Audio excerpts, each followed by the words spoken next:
मैं 18 साल का था जब मेरी कॉलोनी में आखिरी वाले बंगलों में एक फैमिली रहने आई।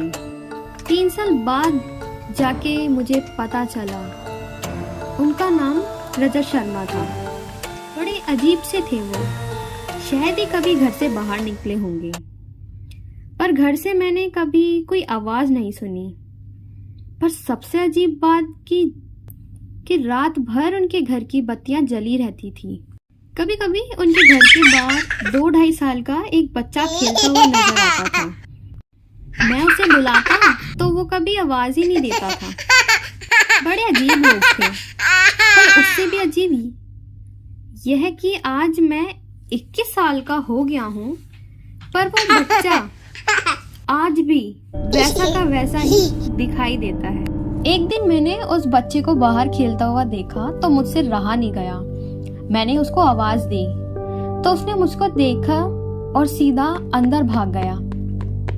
मैं भी उसके पीछे पीछे बंगलों के अंदर चला गया कि आज तो देखूं जरा कि माजरा क्या है। आखिर अंदर घुसा तो देखा वो बच्चा कहीं नहीं था, लेकिन हाँ, एक बड़ी सी तस्वीर जरूर लगी थी दीवार पे। सामने देखा तो कुर्सी पर शर्मा अंकल बैठे थे। आज पहली बार अपने सामने इतने करीब से मैंने शर्मा अंकल को देखा था। तुम अंदर कैसे आए? क्या चाहिए तुम्हें? और कौन हो तुम? मैंने जवाब में कहा कि एक बच्चा मैंने बाहर देखा था तो मैंने उसे आवाज दी और वो अंदर आया तो मैं भी पीछे पीछे उसके साथ ही अंदर आ गया। पिछले 3 साल से मैं उस बच्चे को लगातार देख रहा हूँ और 3 सालों में वो बच्चा वैसा का वैसा ही है। तुम्हें भी दिखाई दिया ना? वो तुम्हें भी दिखाई दिया ना? तुम पहले इंसान हो जिसे आशु दिखाई दिया मेरे अलावा। ये सुनकर मेरे मुंह से वही सवाल निकला जो आमतौर पर किसी भी नॉर्मल इंसान के मुंह से निकलता। क्या मतलब इस बात का? उन्होंने मुझे आगे बताया। ये बात 10 साल पहले की है जब मैं, मेरे बेटे आशु और मेरी बीवी निधि, जब हम सब सो रहे थे, रात के करीब 2 बजे मेरे फोन पर एक मैसेज आया। मैंने उसे देखा तो वो एक रिचार्ज का मैसेज था, पर मेरा तो पोस्टपेड नंबर था। मुझे लगा किसी ने गलती से रिचार्ज कर दिया होगा। मैंने ध्यान ना देते हुए वापस बिस्तर पर सो गया। अगली सुबह मैंने देखा कि मेरे आशु की तबीयत बहुत ज्यादा खराब है। उसे इतना बुखार था कि वो बोलना तो क्या, वो रो भी नहीं पा रहा था।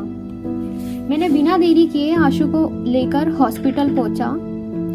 हॉस्पिटल पहुंचने से पहले ही मेरे आशु ने रास्ते में ही दम तोड़ दिया। Reason multi organ failure. वो तारीख मुझे आज भी याद है, 21 अगस्त। उसकी मौत के बाद मेरी बीवी को ऐसा सदमा लगा कि उसका खाना पीना सोना सब ही छूट गया। पूरे दिन रोती रहती, बिलखती रहती और एक गुड्डे को हाथ में लेके उसे आशु समझ के उसे खिलाती रहती। निधि दिन ब दिन पागल सी होती जा रही थी, पर मैं भी क्या करता। मैं भी उस पर जोर से चिल्लाया कि निधि बस करो, आशु मर चुका है। ये क्या तुमने रोज रोज का ड्रामा लगाया हुआ है? निधि की ये हालत दिखी नहीं। मैंने जैसे तैसे उसे चुप कराया और सुलाया। उसके बाद जाके मैं भी सोया। किसी के फुसफुसाने की आवाज मुझे आई। Doctor emergency, doctor please help me, doctor please help me. मैं एकदम से उठा।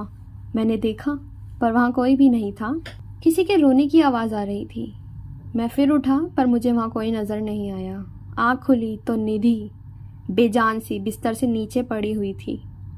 मैंने एक ही हफ्ते में अपने बीवी और बच्चे दोनों को खो दिया था। कमाता तो किन के लिए कमाता? मैंने इतना जोड़ा हुआ था कि मैं अपनी बची कुची जिंदगी आराम से काट सकूं। मैंने नौकरी छोड़ दी और सुकून से यहाँ आके रहने लगा। आप क्या काम किया करते थे? उस पर शर्मा अंकल ने बोला कि पेशे से मैं डॉक्टर हुआ करता था। उन्होंने अपनी दीवार पर टंगी डिग्रियों की तरफ देखते हुए ये कहा। और शायद ये पेशा ही था जिस वजह से मैंने अपने परिवार को खोया। मैं ज़्यादातर हॉस्पिटल में ही होता था, जिसकी शिकायत निधि को अक्सर मुझसे रहती थी। और उनकी खोज खबर रखने के लिए हमारी सोसाइटी में एक रिचार्ज वाला रहता था, उससे ही मैं पूछ लिया करता था। और जब भी निधि का नंबर रिचार्ज करवाना होता था तो मैं उसे एक रिंग देता था, उसी पर ही उसका फ़ोन रिचार्ज हो जाता था।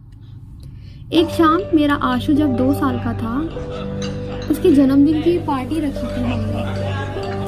और निधि को मुझसे वैसे ही बहुत शिकायत थी कि आप घर पर रहते नहीं हो, हमारा ख्याल नहीं रखते हो, तो मैंने हॉस्पिटल से छुट्टी ली थी। पार्टी के बीच में ही मुझे उस रिचार्ज वाले का कॉल आया।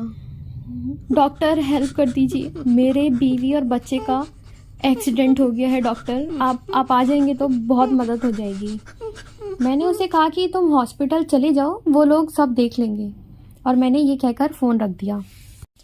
थोड़ी देर बाद फिर से कॉल आया और उसने कहा कि अगर डॉक्टर आप आ जाएंगे तो ज़्यादा मदद हो जाएगी, आप प्लीज़ आ जाइए, इनकी हालत बहुत ख़राब है, बहुत ज़्यादा ख़राब है। और वो रोते रोते ये सारी बातें मुझसे कह रहा था। मेरे आशु का बर्थडे था और इतने टाइम से मैंने अपनी फैमिली को भी वक्त नहीं दिया था, तो इसी वजह से मैंने आवाज़ ना आने का दिखाते हुए हेलो हेलो हेलो आवाज़ नहीं आ रही और मैंने फ़ोन रख दिया। अगले दिन खबर मिली कि उसकी बीवी और बच्चे की मौत हो चुकी है, और करीब 6 महीने बाद उस आदमी की भी मौत हो गई। वो तारीख मुझे आज भी याद है, 20 अगस्त, जिस दिन मुझे वो मैसेज आया था।